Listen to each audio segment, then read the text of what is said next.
ప్రభువైన యేసుక్రీస్తు నామములో ఈ కార్యక్రమాలు వీక్షిస్తున్న మీ అందరికీ హృదయపూర్వకమైన వందనాలు తెలియచేస్తున్నాం. దేవుని మహాకృపను బట్టి ఈ పూట దేవుని వాక్యాన్ని మనం ధ్యానించుకుందాం.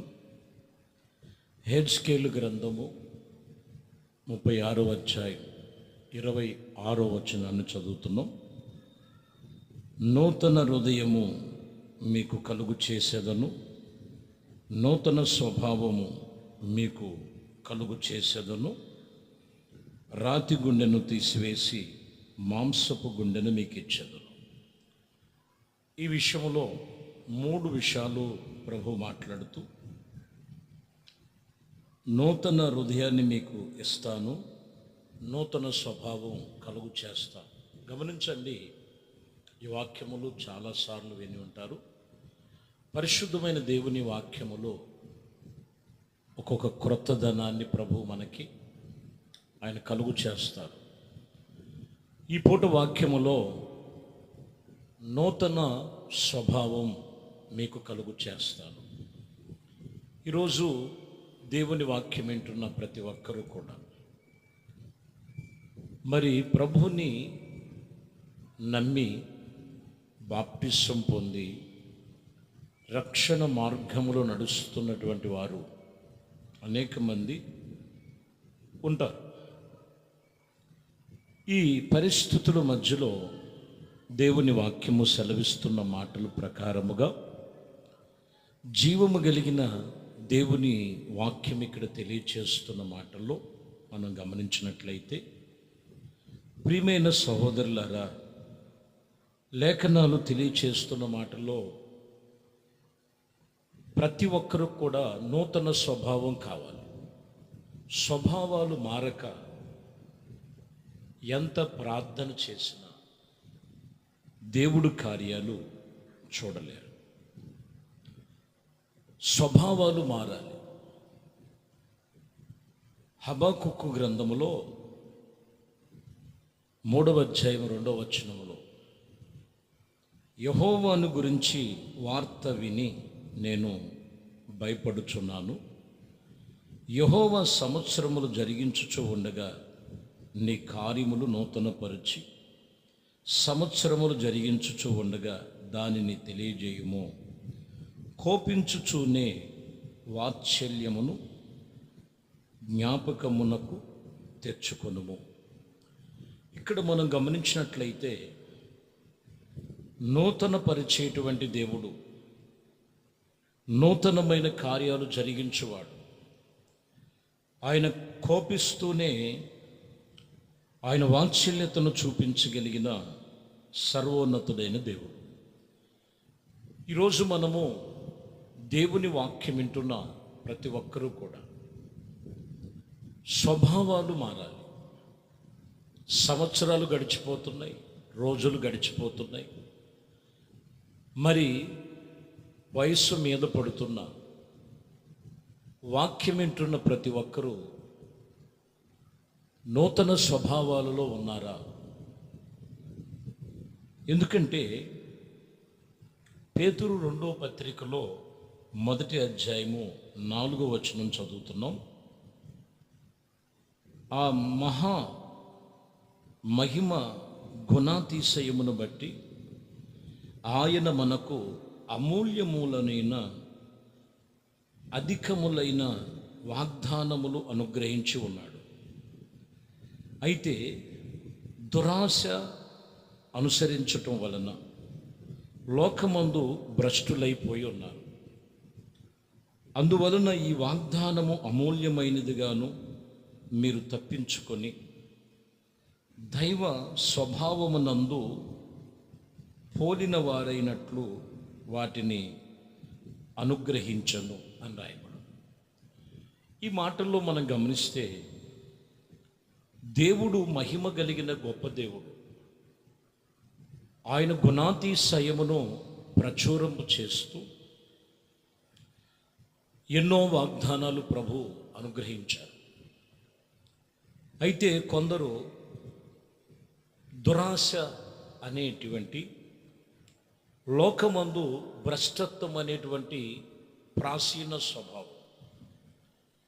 ఈరోజు మనం గమనించాలి, నూతన స్వభావం రాకపోతే దేవుడు వాగ్దానాలు వారి జీవితాల్లో నెరవేర్పు జరగవు. దేవుడు వాగ్దానాలు కావాలంటే నూతన స్వభావాలు రావాలి.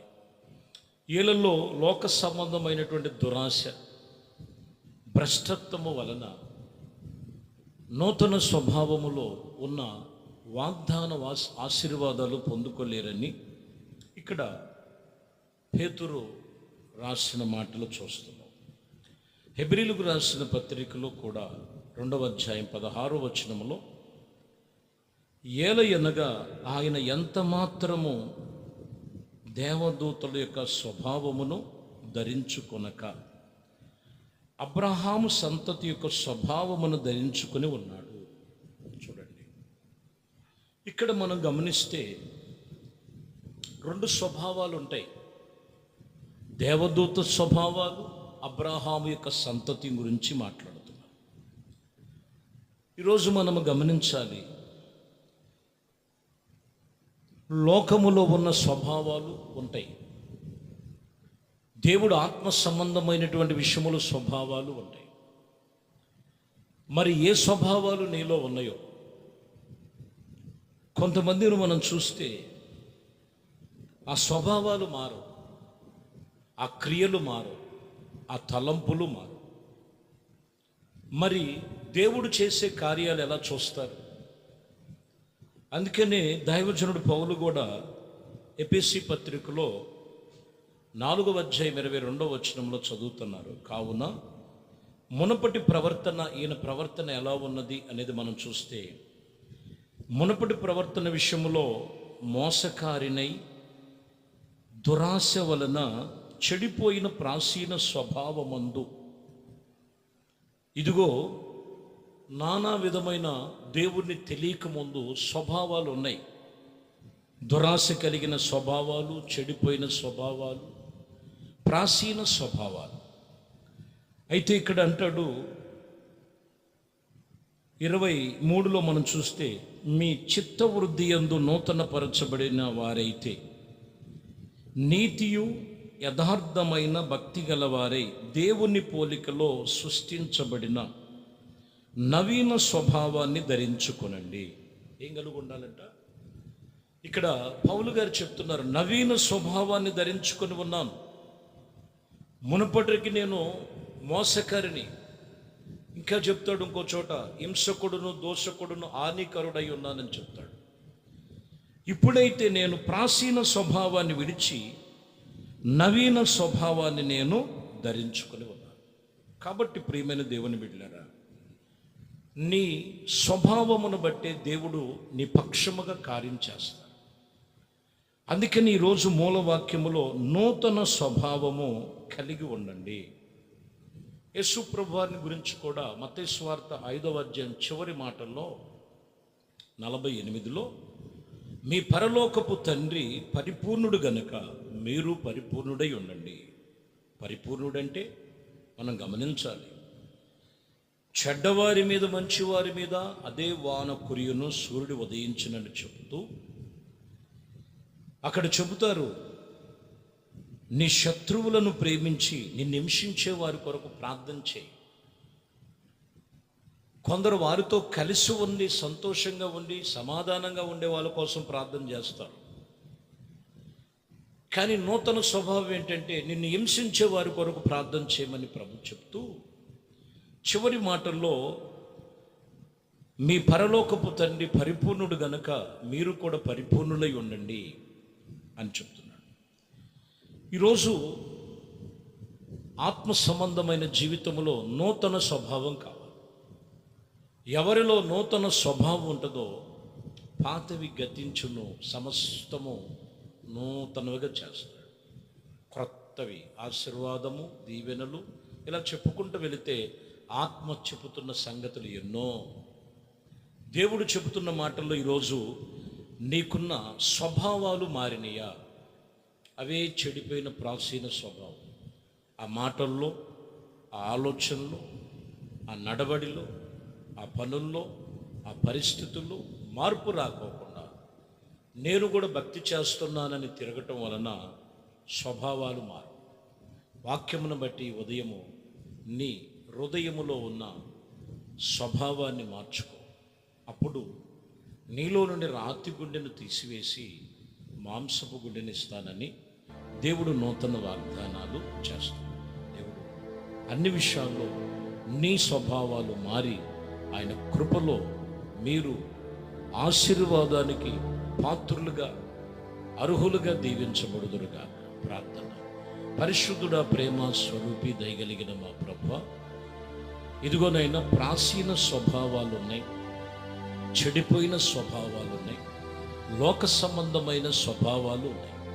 అది కాదు, కానీ నూతన స్వభావమును ధరించుకున్న వారే వాక్యమును బట్టి ప్రాణాత్మ శరీరములు సజీవ యాగముగా మీకు అర్పించుకొని వారు చేస్తున్న ప్రతి ప్రార్థన విజ్ఞాపనలన్నీ ఈ ఉదయం ఆలకించి వారు ఎప్పటి నుంచో ఎదురు చూస్తున్న కార్యాలన్నీ వారి స్వభావముల ద్వారా అక్కడ ఇమిడిబడి ఉన్నాయని ప్రతి ఒక్కరూ గమనించి సహాయం చేసి మహిమపరుచుకున్నామని నజరేయుడైన యేసుక్రీస్తు నామములో ప్రార్థించి వేడుకొనుచున్నాము తండ్రి.